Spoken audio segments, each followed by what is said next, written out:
राज्य की जो बात आप कर रही हैं, तो राम राज्य हम उसको कहेंगे। राम राज्य का मतलब क्या हुआ? राम राज्य में अगर किसी के साथ गलत होता था तो जो राजा थे यानी कि दशरथ या राम भगवान, वो गुनहगार को सजा देते थे और न्याय मिलता था। जहां पे न्याय हो उसको राम राज्य कहा जाएगा, कि जहां पे न्याय मिलती ही नहीं हो, और न्याय मिलता भी हो तो चेहरा देखकर, धर्म देखकर, जाति देखकर न्याय मिलता हो, उसको आप राम राज्य समझती हैं। धर्म को बढ़ावा दे रहे हैं तो आप इसको सपोर्ट नहीं करती? क्या फायदा अगर आप धर्म को बढ़ावा दे रही हैं? नहीं, आप राम को सपोर्ट नहीं करती? हम राम को सपोर्ट करते हैं, लेकिन राम को सपोर्ट करने का मतलब होता है सिर्फ राम मंदिर बनाना नहीं, राम के चीजों को लेकिन राम मंदिर बनाना आज तक किसी ने नहीं किया। राम मंदिर का जो भी प्रोसेस था वो किसी ने पूरा नहीं कराया, लेकिन प्रोसेस तो पूरा हो गया और अब उद्घाटन भी होने वाला है। अब एक बात बताइए, जो केस 56 सालों से चल रहा था, आखिरकार उसमें कुछ ना कुछ तो रिजल्ट आता। अगर मोदी जी की जगह कोई और प्रधानमंत्री अभी के होते, क्योंकि केस मोदी जी नहीं लड़ रहे थे, वो सुप्रीम कोर्ट लड़ रहा था, कोई भी प्रधानमंत्री होते, जिस प्रकार से निरंतर सुप्रीम कोर्ट प्रयास कर रहा था, रिजल्ट तो आना तय था, चाहे इस पक्ष में आए या उस पक्ष में आए। हालांकि मोदी जी के रहते हुए हुआ, तो क्रेडिट मोदी जी खा गए कि राम मंदिर बनवाने का। मतलब आप कहना चाह रही हैं कि राम मंदिर बन रहा है तो मोदी जी का कोई हाथ नहीं है? मंदिर बनवाने में उनका हाथ है, ये मैं कहूंगी, क्योंकि अभी वहां पे बीजेपी की सरकार, योगी आदित्यनाथ है, वहां पे जो कुछ भी बजट लग रहा होगा, जो कुछ भी फंड लग रहा होगा, वो उनका देन है, क्योंकि अभी वो वहां सरकार में है। लेकिन अगर आप केस जीतने की बात कहेंगे तो फिर से हम वही कहेंगे कि सुप्रीम कोर्ट की ये सबसे बड़ी उपलब्धि है। सुप्रीम कोर्ट में उन जजों की उपलब्धि है, सुप्रीम कोर्ट में उन वकीलों की उपलब्धि है जो पिछले 56 साल से इस केस को लड़ रहे थे। हालांकि वो अब जाके जीते, क्योंकि अभी मोदी जी केंद्र में है, तो इसका क्रेडिट भले ही बीजेपी वाले मोदी जी को दे दे, लेकिन हम कभी नहीं देंगे। एक बात बताइए, मोदी जी केंद्र में आए हैं 2014 में, महज इधर आपका 9 साल उनका हुआ है, अब 9 साल में वो आए हैं, और जो 56 साल से मेहनत कर रहा है, आप 56 साल वाले को क्रेडिट नहीं देंगी और आप 9 साल वाले को क्रेडिट देंगी। मतलब वहाँ जो वकील लड़ रहा था, लेकिन क्रेडिट तो 56 साल वाले को नहीं मिला ना, मोदी जी को ही मिला। हम नहीं देते हैं ना, वो देते होंगे, जो अनुभव होंगे वो देंगे, जिनकी आंखों पे पट्टी चढ़ी होगी वो जरूर देंगे। यानी मोदी जी को लोग वोट सिर्फ इसीलिए देते हैं कि वो धर्म और इसकी राजनीति करते हैं, और राम भगवान जब भी वो जानते हैं कि भारत की जो जनता है ना, आज भी शुरू से लेकर आज तक आस्था से जुड़ी हुई है। नमस्कार, आप देख रहे हैं NBC 24 और मैं हूं आपके साथ मानसी। उत्तर प्रदेश के सीएम योगी आदित्यनाथ बाबा की सब कोई तारीफ करता है। लोग कहते हैं कि यूपी में बाबा की सरकार है तो यूपी में राम राज्य है, लेकिन आपको बता दें कि जब से बिहार में महागठबंधन की सरकार आई है, तब से लोगों का ये मानना है कि बिहार में गुंडा राज है, जंगल की सरकार है। लेकिन उत्तर प्रदेश वाले बाबा की जो डंकी है वो हर तरफ बजती रहती है। लोग कहते हैं कि बाबा योगी आदित्यनाथ काफी अच्छे हैं। इस मुद्दे पर आज हम बात करेंगे। सोशल एक्टिविस्ट खुशबू हमारे साथ मौजूद है। आइए इनसे बात करते हैं और जानते हैं कि क्या वाकई बिहार में जंगल राज्य और यूपी में राम राज्य की सरकार है। खुशबू, क्या बोलेंगे इस पर? एक बात बताइए, अगर वाकई यूपी में राम राज्य है तो वहाँ पे मनीषा को क्यों नहीं न्याय मिलता? हाथरस वाला कांड शायद अब तक पूरा बिहार या पूरा भारत नहीं भूला होगा। एक बेटी के साथ दुष्कर्म होता है और उसके बाद उस रातों रात उसके लाश तक को जला दिया जाता है। एक माँ रोती बिलखती रहती है। इनफैक्ट जो मीडिया है उसको खुशबू एक मिनट, तो वहां पर दुष्कर्म होते तो क्या ऐसे दुष्कर्म बिहार में नहीं होते? यहाँ से भी आए दिन खबरें निकलती हैं। बिहार में दुष्कर्म होते हैं, लेकिन अपराधी को सजा भी बिहार में मिलता है। जरा आप बताएंगी हमें कि मनीषा के जो हाथरस वाला कांड हुआ था मनीषा का, उसमें दोषियों को सजा मिला क्या? मैं आपको हाल का रिपोर्ट बता दूं, उसके जो 3 आरोपी थे, तीनों के तीनों जेल से बाहर है और उसकी माँ आज भी रो रही है, कह रही है कि हमें इंसाफ नहीं मिला है। तो कैसा राम राज्य का आप बात कर रही हैं? वो भी छोड़ दीजिए, हाल ही में एक और लड़की थी, जो बस्ती की एक लड़की थी जिसका रेप करने वाला बीजेपी से जुड़ा हुआ नेता था, उसको भी सजा नहीं मिलता है। तो कैसे आप कहती हैं कि बिहार में यूपी में राम राज्य है? जी, आपकी बात से मैं बिल्कुल सहमत हूँ, लेकिन मैं भी आपको याद दिला दूं कि अभी कुछ दिन पहले की ही बिहार के बेगूसराय की घटना है, जहाँ पे स्कूल वैन में 2 बच्ची जो नर्सरी क्लास की छात्रा थी उसके साथ रेप किया गया था। तो यहाँ भी तो उसे अभी तक कल उसके अपराधी गिरफ्तार हुए, कल उसके अपराधी गिरफ्तार हुए, चाहे गिरफ्तारी हो जाने से हो जाती है। देखिए क्राइम हर जगह होता है। क्राइम सरकार नीतीश कुमार या योगी आदित्यनाथ नहीं करते हैं, वहां की जनता करती है। लेकिन सरकार का या प्रशासन का काम होता है कि क्राइम पे क्विक एक्शन लेना। अगर कोई क्राइम कर रहा है और उसको सजा मिलता है तो इससे कहीं ना कहीं संविधान बचा हुआ है, लोकतंत्र बचा हुआ है, कानून की धज्जियां नहीं उड़ रही है। तो बिहार में भी तो आए दिन क्राइम हो रहे हैं, आए दिन मर्डर हो जाते हैं। क्राइम हर जगह हो रहे हैं, वही मैं कह रही हूँ आपको कि क्राइम हर जगह हो रहे हैं, लेकिन क्राइम पे पाबंदी कसना सबसे बड़ी चीज होती है। और बिहार में जितनी भी क्राइम हुई है उठाकर आप देख लीजिए, चाहे वो सुप्रिया हत्याकांड हो, सबसे ज्यादा पॉपुलर अगर रिसेंट में कोई रहा है तो सुप्रिया हत्याकांड रहा, उसके बाद मीठी हत्याकांड रहा है जो बेगूसराय में हुआ। सुप्रिया हत्याकांड के सारे आरोपी जेल में अभी भुगत रहे हैं, उसके बाद मीठी हत्याकांड के 6 आरोपी 6 के 6 जेल में सड़ रहे हैं। तो ये हुई ना बात की असल राम राज्य की जो बात आप कर रही हैं, तो राम राज्य हम उसको कहेंगे। राम राज्य का मतलब क्या हुआ? राम राज्य में अगर किसी के साथ गलत होता था तो जो राजा थे यानी कि दशरथ या राम भगवान, वो गुनहगार को सजा देते थे और न्याय मिलता था। जहां पे न्याय हो उसको राम राज्य कहा जाएगा कि जहां पे न्याय मिलती ही नहीं हो, और न्याय मिलता भी हो तो चेहरा देखकर, धर्म देखकर, जाति देखकर न्याय मिलता हो, उसको आप राम राज्य समझती हैं। तो वो राम को बढ़ावा दे रहे हैं, अपने धर्म को बढ़ावा दे रहे हैं, तो आप इसको सपोर्ट नहीं करती? क्या फायदा अगर आप धर्म को बढ़ावा दे रही हैं? नहीं, आप राम को सपोर्ट नहीं करती हैं। हम भी राम को सपोर्ट करते हैं, लेकिन राम को सपोर्ट करने का मतलब होता है सिर्फ राम मंदिर बनाना नहीं, राम के चीजों को आचरण। लेकिन राम मंदिर बनाना एक सवाल जो आज तक किसी ने नहीं किया, राम मंदिर का जो भी प्रोसेस था वो किसी ने पूरा नहीं कराया, लेकिन प्रोसेस तो पूरा हो गया और अब उद्घाटन भी होने वाला है। अब एक बात बताइए, जो केस 56 सालों से चल रहा था, आखिरकार उसमें कुछ ना कुछ तो रिजल्ट आता। अगर मोदी जी की जगह कोई और प्रधानमंत्री अभी के होते, क्योंकि केस मोदी जी नहीं लड़ रहे थे, वो सुप्रीम कोर्ट लड़ रहा था, कोई भी प्रधानमंत्री होते, जिस प्रकार से निरंतर सुप्रीम कोर्ट प्रयास कर रहा था, रिजल्ट तो आना तय था, चाहे इस पक्ष में आए या उस पक्ष में आए। हालांकि मोदी जी के रहते हुए हुआ तो क्रेडिट मोदी जी खा गए कि राम मंदिर बनवाने का। हाँ, इसमें सिर्फ और सिर्फ राम मंदिर बनवाने का क्रेडिट उनको जाता है। केस लड़ने की बात अगर कहेंगी और जीत की बात कहेंगी तो मैं फिर से कहूंगी कि मोदी जी की कोई क्रेडिट नहीं है, वो सुप्रीम कोर्ट की क्रेडिट है। सुप्रीम कोर्ट में लड़ रहे उन वकीलों की, मतलब आप कहना चाह रही हैं कि राम मंदिर बन रहा है तो मोदी जी का कोई हाथ नहीं है? मंदिर बनवाने में उनका हाथ है, ये मैं कहूंगी, क्योंकि अभी वहां पे बीजेपी के सरकार योगी आदित्यनाथ हैं, वहां पे जो कुछ भी बजट लग रहा होगा, जो कुछ भी फंड लग रहा होगा, वो उनका देन है, क्योंकि अभी वो वहां सरकार में है। लेकिन अगर आप केस जीतने की बात कहेंगी तो फिर से हम वही कहेंगे कि सुप्रीम कोर्ट की ये सबसे बड़ी उपलब्धि है, सुप्रीम कोर्ट में उन जजों की उपलब्धि है, सुप्रीम कोर्ट में उन वकीलों की उपलब्धि है जो पिछले 56 साल से इस केस को लड़ रहे थे। हालांकि वो अब जाके जीते क्योंकि अभी मोदी जी केंद्र में है, तो इसका क्रेडिट भले ही बीजेपी वाले मोदी जी को दे दे, लेकिन हम कभी नहीं देंगे। एक बात बताइए, मोदी जी केंद्र में आए हैं 2014 में,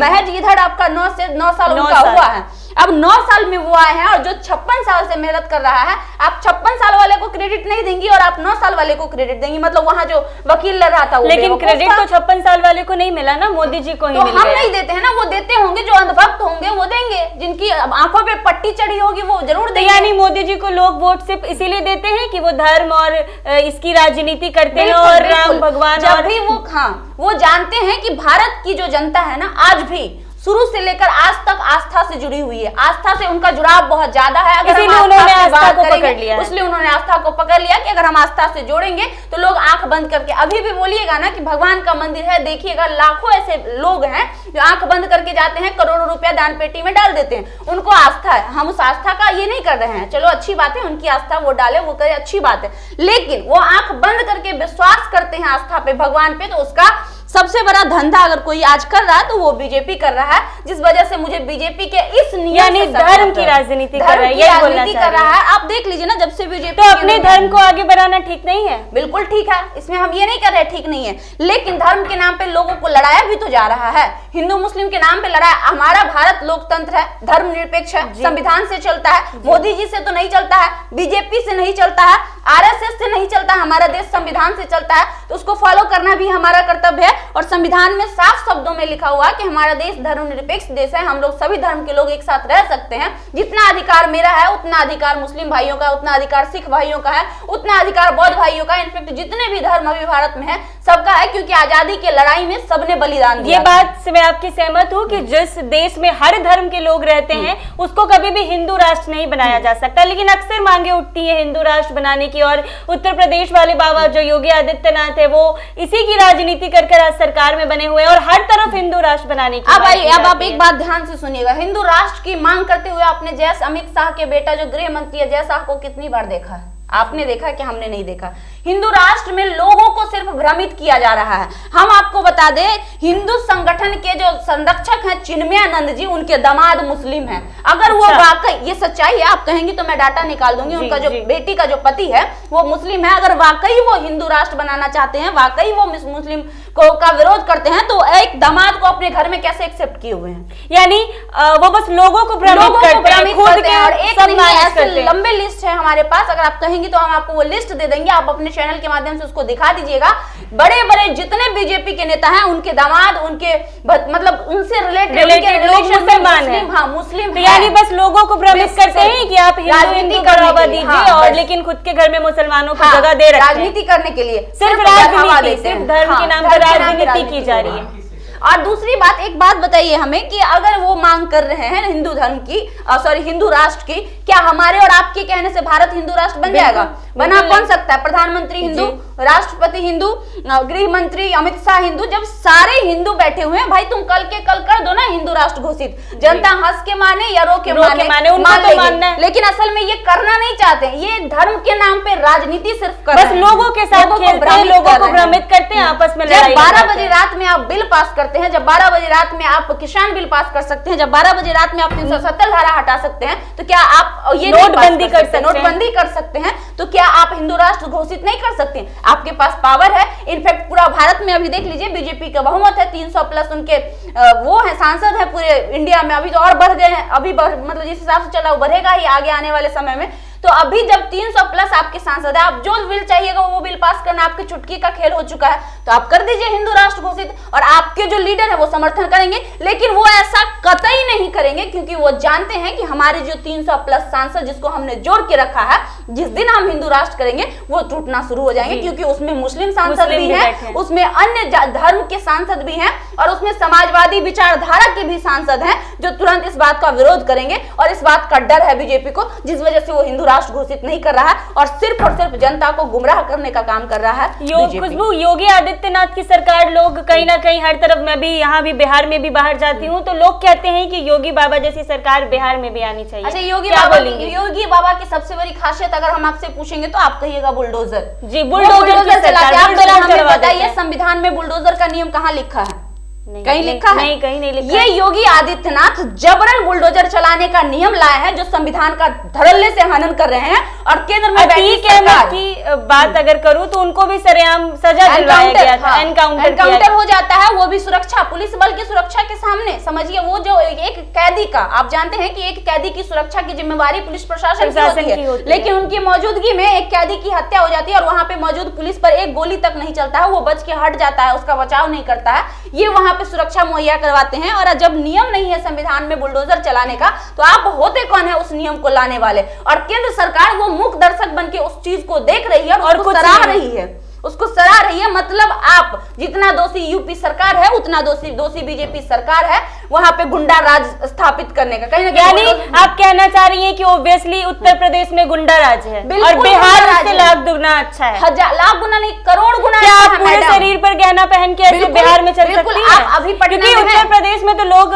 बहन, बेटी, लड़कियां जो भी है शरीर पे पूरा गहना लगा के बाहर निकलती हैं। कहने के लिए देखा हमने, वहीं की एक बेटी है नेहा सिंह राठौर, जो सवाल करती है तो उसके घर में रात के 12 बजे ये लोग नोटिस भेज देते हैं, उसके पति का नौकरी छीन लेते हैं। अभी हाल में एक लक्ष्मण यादव है जो समाजवादी विचारधारा सोच के हैं, जो लोगों को जगाने का काम करते हैं। इनफैक्ट वो एक शिक्षक थे, एक यूनिवर्सिटी के शिक्षक थे, उनकी नौकरी छीन ली गई सिर्फ इसलिए कि वो सरकार का विरोध किए। तो ये राम राज्य है, इसको तो गुंडा राज कहेंगे। कि अगर आप बिहार में बैठी हैं, अगर नीतीश कुमार गलती करते हैं, आपके अंदर वो गट्स है, आपको वो छूट दी गई है बिहार में कि आप विरोध कर सकती हैं नीतीश कुमार का। आप इस बात से मानती, इस बात को तो मैं इस बात से मानती है। लेकिन अगर कोई भी यूपी का जो रिपोर्टर है, आप उसको बोलिए कि योगी के खिलाफ 1 महीना हमको रिपोर्ट चला के दिखा दे, अगर उसका चैनल से लेके वो टोटल अंदर नहीं चला गया, तो फिर आप जो कहिएगा सो। वो गुंडा राज नहीं है तो राम राज्य कैसे हो सकता है? तो यानी आप कहना चाह रही है कि अभी बिहार में महागठबंधन की सरकार है, नीतीश कुमार की सरकार है, तो ये गुंडा राज नहीं है? बिल्कुल नहीं है। आप कैसे सोच सकती है? 12 बजे रात में आप जाइए, आप निकल सकती है 12 बजे रात में? 12 बजे रात में हम निकलते भी हैं, कुछ नहीं बोलेगा, हर रोज निकलते हैं। और सबसे बड़ी और खास बात आपको बता दें कि हाईवे पे पुलिस की गाड़ी तैनात रहती है।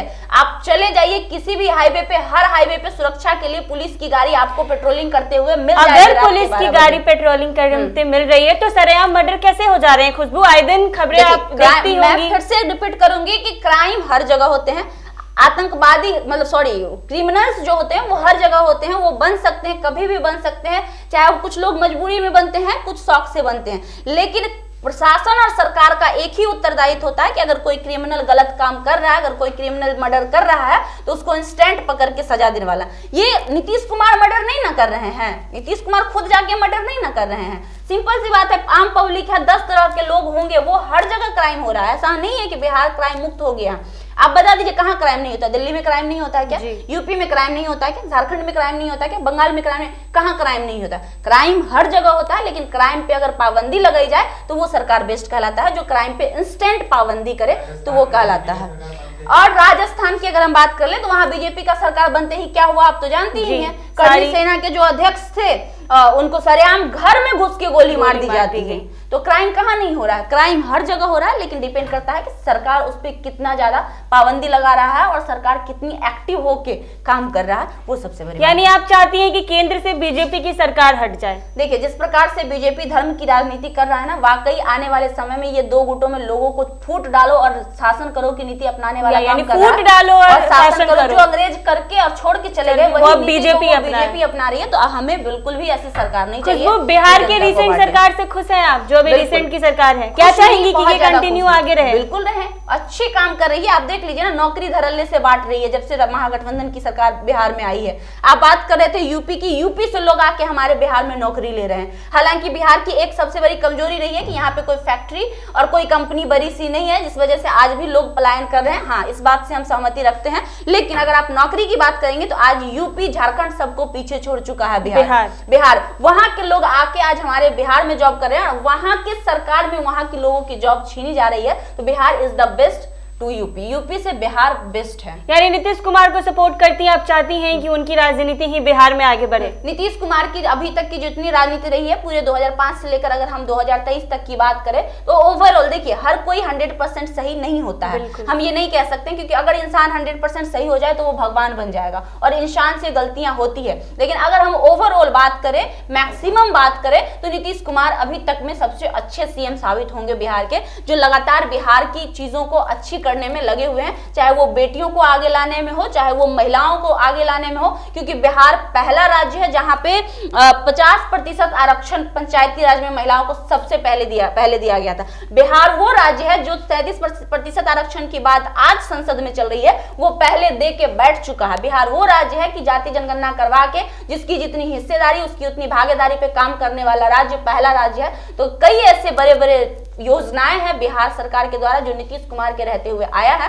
और अभी फिलहाल अगर हम बात कर ले तो बिहार की बेटियां सुरक्षित भी है, बीपीएससी यूपीएससी में बेटियां लगातार टॉप कर रही हैं। तो ये साबित करता है कि बिहार सरकार में बेटियां आगे बढ़ रही हैं। यानी इन बेटियों को आगे करने का, पढ़ाने का काम नीतीश कुमार ने किया है। घर के चूल्हे चौके से बेटियों को बाहर नीतीश कुमार लाने में सबसे बड़ा योगदान नीतीश कुमार का है, जो बहुत ही अच्छा है। और आप चाहेंगे कि उनकी सरकार ही आगे? अगर ऐसी सरकार मिले जहां पे हम और आप खुलेआम चलकर बोल सके, रात के 12 बजे जाकर रिपोर्टिंग कर सके, किसी गरीब के साथ गलत होता है तो उसके लिए आवाज उठा सके, इनफैक्ट जरूरत पड़ने पे हम सरकार को भी गलत साबित कर सके।